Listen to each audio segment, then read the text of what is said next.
How the Night King was born in Game of Thrones. On a certain day 8,000 years ago, the children of the forest, in an attempt to resist human invasion, tied a man to a great tree, preparing to inject him with terrifying ice magic. As the dagger slowly pierced his chest, the man screamed in agony. Soon the cold magic spread throughout his body. His pupils gradually turned a ghostly blue. He became an immortal, the world's most powerful weapon. Thus, the Night King was born. However, the Night King's power was too overwhelming. He did not choose to fight alongside the children of the forest against humanity. He instead stood on the opposite side of life, planning to turn every living creature into a wight, making them part of his undead army. At this moment, the children of the forest realized the seriousness of the problem. They had no choice but to join forces with humanity, using all their magic to forge the wall that would stand for 1,000 years. Finally, they managed to drive the terrifying Night King into hiding, ensuring he would never step into the world of humans. And so, time passed for 5,000 years. Humanity had gone through many dynasties, and the Night King's existence had become nothing more than a children's tale. As time passed, the children of the forest had long since vanished from the world. But what no one expected was, in the land of eternal winter, the Night King had gathered an army of hundreds of thousands of wights, and killed one of Daenerys's dragons with a spear. Finally, with his ghostly blue flame, he broke through the powerful wall. Leading his undead army,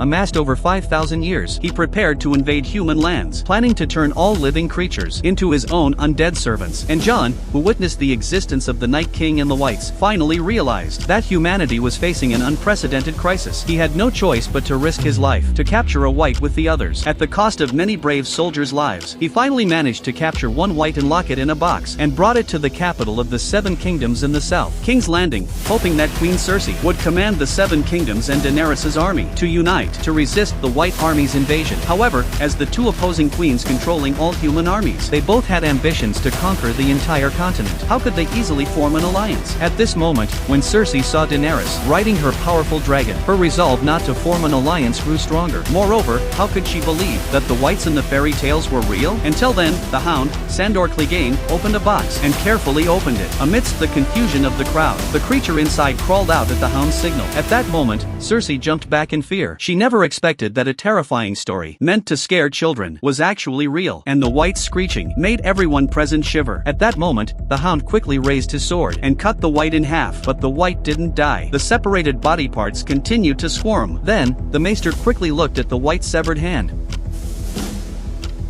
He was too stunned to speak until Jon stepped forward and demonstrated to everyone that fire could kill the Whites, or even the dragon bone on his hand. Jon then swiftly ended the White's life with one stroke, and said to Queen Cersei before him, "What lies before us is not the petty human wars, because the real war for humanity's survival is to the north of the wall, and the Night King's army of Whites is slowly marching toward us. If we don't try to stop them, the ones who will rule this continent won't be humans, but the countless undead armies." After hearing Jon's words, Euron Greyjoy, leader of the Iron Islands, seeing the terrifying Whites, suddenly wanted to back out, because his island country wasn't affected by the Whites and wouldn't be part of the Night King's cleansing. So Euron left the negotiation site and returned to his country. Cersei also knew that the Night King's first target would be the northern countries, which would weaken Daenerys's unsullied army until his forces and dragons were killed by the Night King. Only then would she move north and complete the Lannister family's goal of unification. The dead will come north first. Enjoy dealing with them.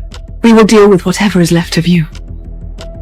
And so, the negotiations between the two queens collapsed, and as a knight, Jaime wanted to take the Lannister army north to help humanity survive the war. But his actions were stopped by Queen Cersei, because right now, she wanted to see Daenerys and the Night King fight to the death, not caring whether the living could win. At this moment, Jaime finally saw Cersei's ugly face, because he knew this was not a war between humans, but a war with the dead. Even with Daenerys's dragons, she could never defeat the White Army. Seeing Cersei's refusal to fight, Jaime was disheartened. He decided to abandon his queen and go north alone. While riding north, Jaime noticed that suddenly, snow began to fall in the middle of summer, and he gradually realized the Night King was close, and the Night King's army was nearing human lands. Meanwhile, Jon, who had returned to the north, learned that the wall had been breached, and all the families to the north of the wall had been mercilessly slaughtered by the Night King. Helpless, Jon ordered that every man, regardless of age, must fight. Then, the blacksmiths in the city worked day and night, forging dragon bone weapons to kill the Whites.